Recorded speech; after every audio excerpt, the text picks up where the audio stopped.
जुमेरात को बीवी से हमबिस्तरी करना क्यों जरूरी है। तो ये वीडियो शादीशुदा लोगों के लिए, उन जोड़ों के लिए बहुत ही अहम और बहुत ही जरूरी है। तो इस वीडियो को शादीशुदा लोग जरूर देखें और बच्चे इस वीडियो से दूर रहे। प्यारे दोस्तों, हजरत जाबिर बिन अब्दुल्लाह रदियल्लाहु ताला अन्हु से रिवायत है, उन्होंने फरमाया,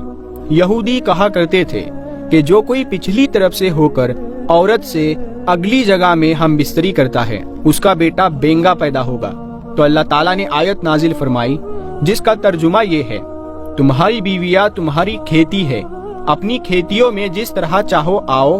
प्यारे दोस्तों, जुमेरात को हमबिस्तरी करने वाले लोग रसूलुल्लाह सल्लल्लाहु ताला अलैहि वसल्लम का ये फरमान जरूर सुन ले, और जो लोग जुमेरात को हमबिस्तरी नहीं करते उनके लिए रसूलुल्लाह सल्लल्लाहु ताला अलैहि वसल्लम का फरमान है, वो भी उनको जरूर सुनना चाहिए। जुमेरात को हमबिस्तरी करने के क्या फायदे हैं, जुमेरात को हमबिस्तरी ना करने के क्या नुकसान है, जुमेरात और जुमा को हमबिस्तरी क्यों जरूरी है और इसका सवाब क्या है, हदीस की रोशनी में इसका जवाब क्या है,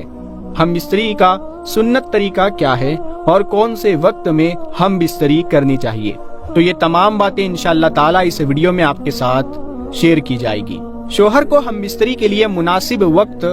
तय कर लेना चाहिए, इसीलिए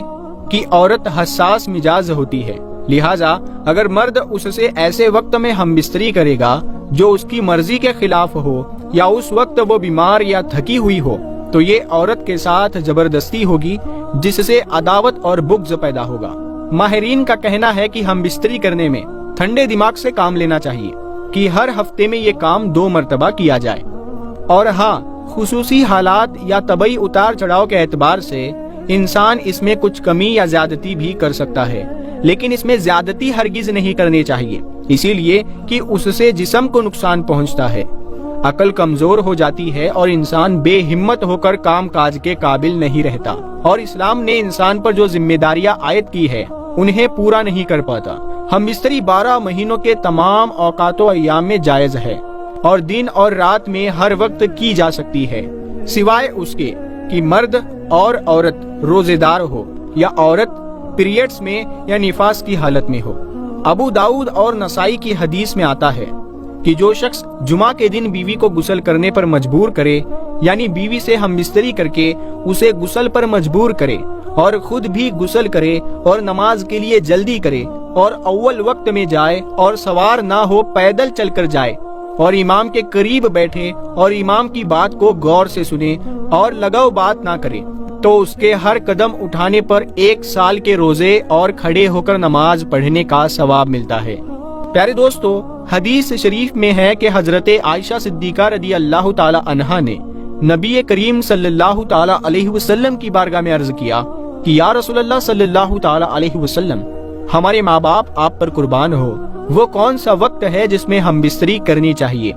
और दूसरी बात ये है कि औरतों को तो सवाब है, लेकिन मर्दों को क्या सवाब है। हालांकि ये हया का मसला है, लेकिन मैं इस्लाम और हदीस की रोशनी में ये बात वाजे करना चाहती हूँ कि अजदवाजी जिंदगी कैसे गुजारनी चाहिए। अल्लाह के रसूल सल्लल्लाहु ताला अलैहि वसल्लम ने फरमाया, अगर शोहर अपनी बीवी का हाथ पकड़े तो अल्लाह तबारक व ताला उसके नामा अमाल में 1 नेकी लिख देता है, और अगर प्यार से शोहर अपनी बीवी के गले में हाथ डालता है तो अल्लाह ताला उसके नामा अमाल में 10 नेकियां लिख देता है, और अगर शोहर जब अपनी बीवी से मुबाशिरत यानी हमबिस्तरी करता है तो वो दुनिया व माफिया से अफजल है। रसूलुल्लाह सल्लल्लाहु ताला अलैहि वसल्लम ने फरमाया कि जब शोहर गुस्ल करता है तो पानी का एक कतरा जो उसके जिस्म से गिरता है उसके बाल को टच करता है तो उसके जिस्म पर जितने भी बाल है उस बाल के बराबर अल्लाह तबारक व ताला उसे नेकियां अता फरमाते हैं, और उसके नामाए आमाल में नेकियां लिखता है,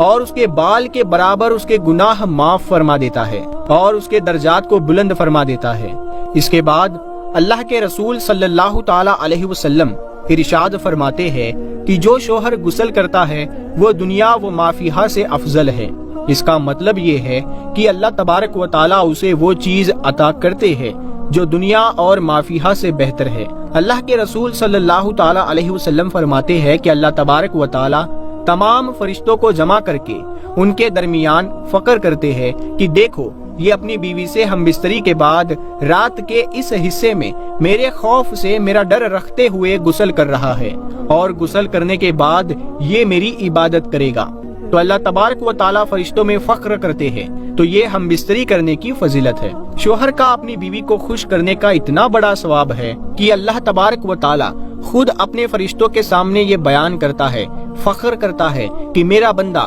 اپنی بیوی کو خوش کرنے کے بعد رات کے اس حصے میں ڈر اور خوف کی وجہ سے غسل کر رہا ہے تاکہ وہ میری عبادت کر سکے۔ اس کے بعد اللہ کے رسول صلی اللہ تعالی علیہ وسلم ارشاد فرماتے ہیں، اللہ پاک تمام فرشتوں کو گواہ بنا کر کہتا ہے کہ میں نے اس کے گناہوں کو معاف فرما دیا، میں نے اسے بخش دیا۔ جو شوہر ہم بستری کے علاوہ اپنی بیوی کے پاس نہیں سوتے ہیں تو وہ سن لے کہ رسول اللہ صلی اللہ تعالی علیہ وسلم نے فرمایا ہے کہ اگر تمہاری بیوی حیض سے ہو یا ہم بستری کی گرج نہ بھی ہو تو اپنی بیوی کے ساتھ سوئے اور رات گزارے، اسی لیے کہ جب آپ اپنی بیوی کے ساتھ رات گزاریں گے تو اسے ہمت ملے گی اور اسے خوشی حاصل ہوگی۔ جب آپ کی بیوی خوش ہوگی تو اللہ کے رسول صلی اللہ تعالی علیہ وسلم فرماتے ہیں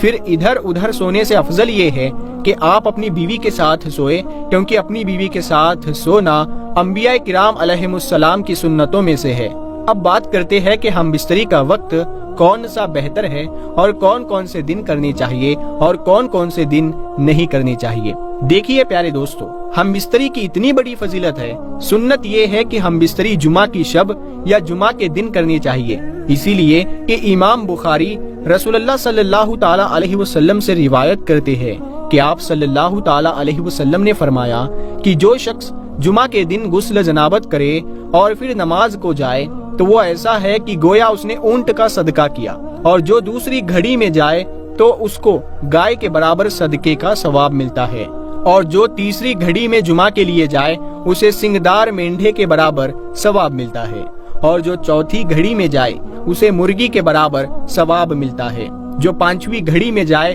اسے انڈے کے برابر ثواب ملتا ہے۔ یعنی ان ساری چیزوں کا صدقہ دینے پر یا ان کی قربانی کرنے پر جتنا ثواب ملتا ہے اتنا ثواب